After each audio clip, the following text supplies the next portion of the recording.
Hello, it's 10 Eastern, 7 a.m. Pacific. I'm Ana Cabrera reporting from New York, and we begin with a highly anticipated new inflation report.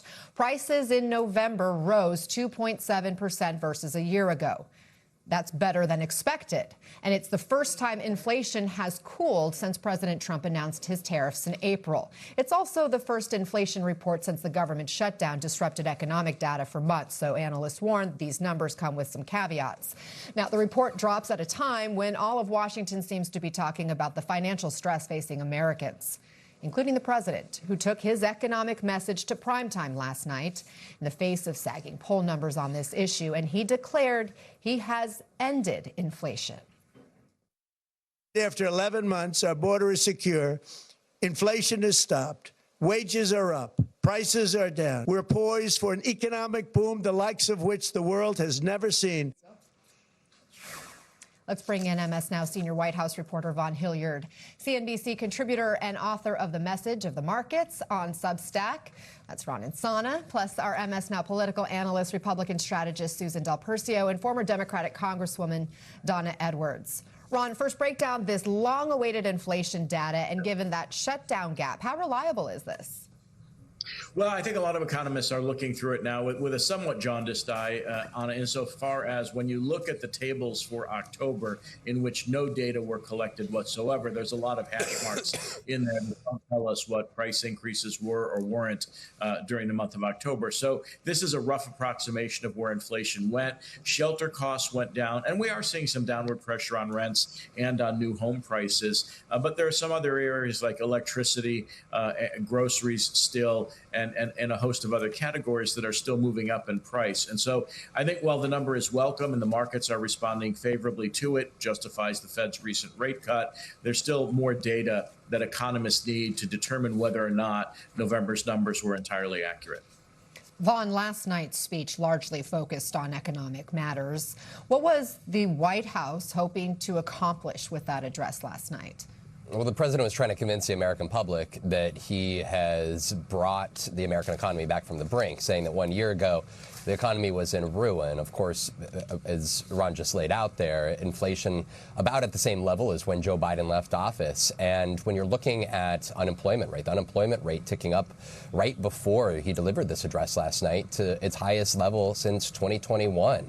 And we have seen a slowdown in wage growth, particularly among the low-income and middle-class Americans. And so there were economic concerns that his own supporters have expressed. And as we look at some of these numbers coming into this report, the price of food the inflation rate was exceeding that of other goods. And so there were those concerns that Americans have expressed. And this is difficult for a White House. Commerce Secretary Howard Lutnick over the summer had said that they had moved past a weak first quarter of the Biden administration's economic policies and essentially took ownership of the economy moving forward. That was back over the summer.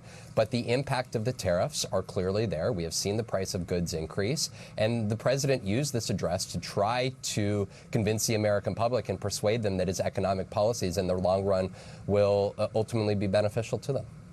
The very first words out of the president's mouth last night, though, were to blame Biden and to just dismiss the whole idea of affordability again. Let's revisit that.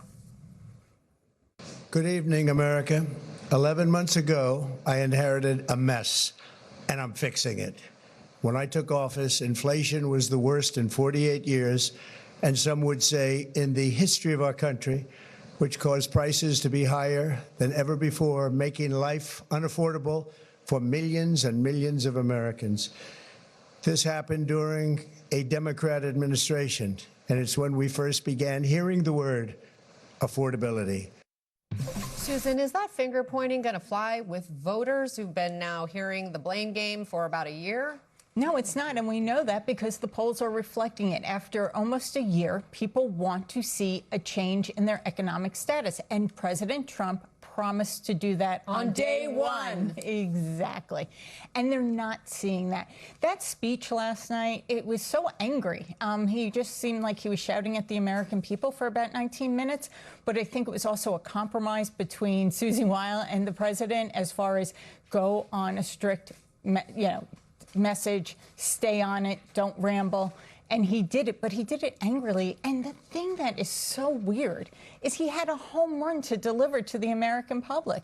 We are paying our military members $1,776 because of the tariffs. Thank you, America.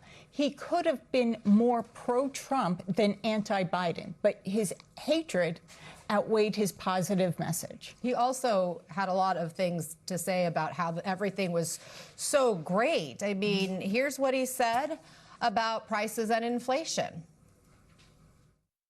I am bringing those high prices down and bringing them down very fast. Democrat politicians also sent the cost of groceries soaring, but we are solving that too. The price of a Thanksgiving turkey was down 33% compared to the Biden last year. The price of eggs is down 82% since March, and everything else is falling rapidly, and it's not done yet. Here's a price check. Inflation is higher now than it was in April.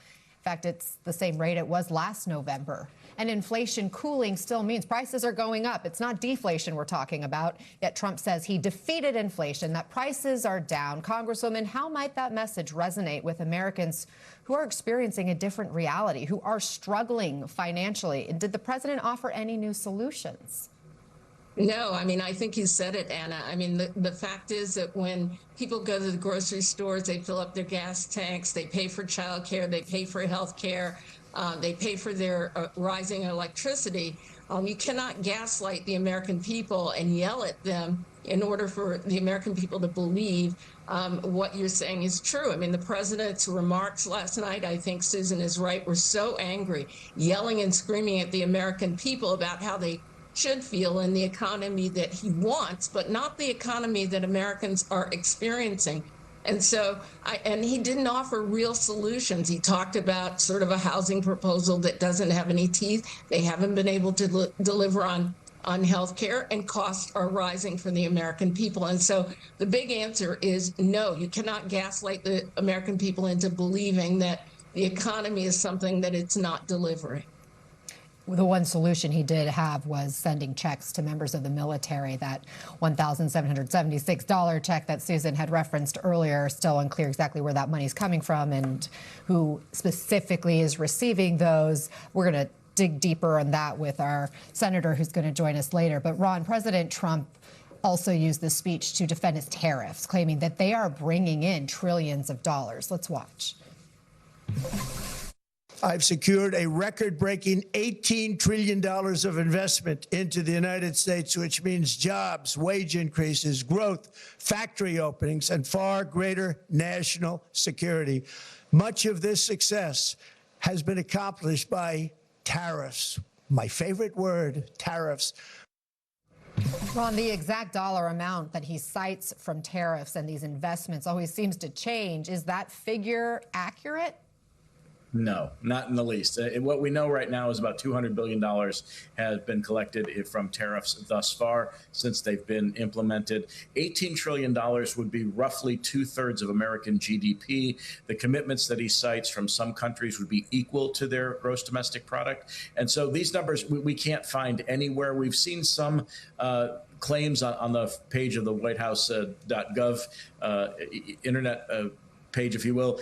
Pardon me for repeating myself, at around $8 trillion, but even that is probably wildly overstating the amount of money we're getting either from tariffs or from trade deals where investments were promised or loan guarantees were promised. It's a number that it would show up somewhere, Anna. This is one of the big, conundrums of throwing these numbers around 18 or $20 trillion. It would have to show up in the Treasury. It would have to show up in the economy, and it's not. We've lost construction jobs for 7 months in a row. Construction's been contracting for 9 months in a row, even as we build out these AI data centers. There is absolutely no evidence that there's $18 trillion coming into the United States. There are a lot of planned investments that predate the president for AI infrastructure and so on and so forth, but the number is entirely fantastical. It doesn't exist in the real world. Ron and Sana, as always, thank you so much. Really appreciate those fact checks. I think, Susan, a lot of people would be asking, where is all that tariff money then going? How is it helping me? If you look at this new Quinnipiac polling on the economy, which was taken really just before this speech last night, the top issue for voters is the economy alongside democracy, and nearly 2/3 of voters have a negative outlook right now on the economy. 64% say the cost of living is a very serious problem. 28% rated as somewhat serious. That's almost everybody. 57% of voters blame President Trump for the current state of the economy. So if the goal was to regain voters' trust on economic issues, did the president miss the opportunity here? He absolutely missed the opportunity because he could stay with the facts of what he's doing, especially when it comes to his base and Republicans. They are willing to give the president some leeway in the tariffs and let it play out. But when he's boasting and saying, oh, everything is going well, and they're not seeing it in the supermarket or in their overall cost of living, that cost of living, one other big factor that goes into that is health care insurance, which is now playing out big. The president basically didn't address that at all. People don't feel like he cares about what's going on with them. And they're, again, in that anger of a speech, he showed no empathy. He showed no caring about the American public and showing that he cares about them. He just went on and yelled and gave a lot of facts that were, I shouldn't say facts, he gave a lot of information out that will be proven not to be true. Right, not facts. The unfactual stuff that he said. And as Donna said, you just can't gaslight the American public when it comes to their grocery bill. Yeah, and Donna, I'll give you the final word because this is an opportunity clearly for Democrats. We've seen them really use the affordability issue to their advantage in some of the elections in the last month or so. But do Democrats have solutions themselves to bring to voters, especially as you head into the midterms? Well, I think they do, and I mean you're starting to hear that being articulated across the country. Members of Congress talking about affordability, but talking specifically about solutions around child care and certainly health care, which is on the front burner given that Republicans have failed to extend the Obamacare subsidy. Really going to hit Americans in their pocketbooks. And so I think Democrats are articulating specific solutions to these problems and not just talking generally about affordability. And certainly what they're doing is not pretending that everything is all right the way that Republicans and the president seem to be doing. Former Congresswoman Donna Edwards, Von Hilliard, Susan Del Percio, thank you all.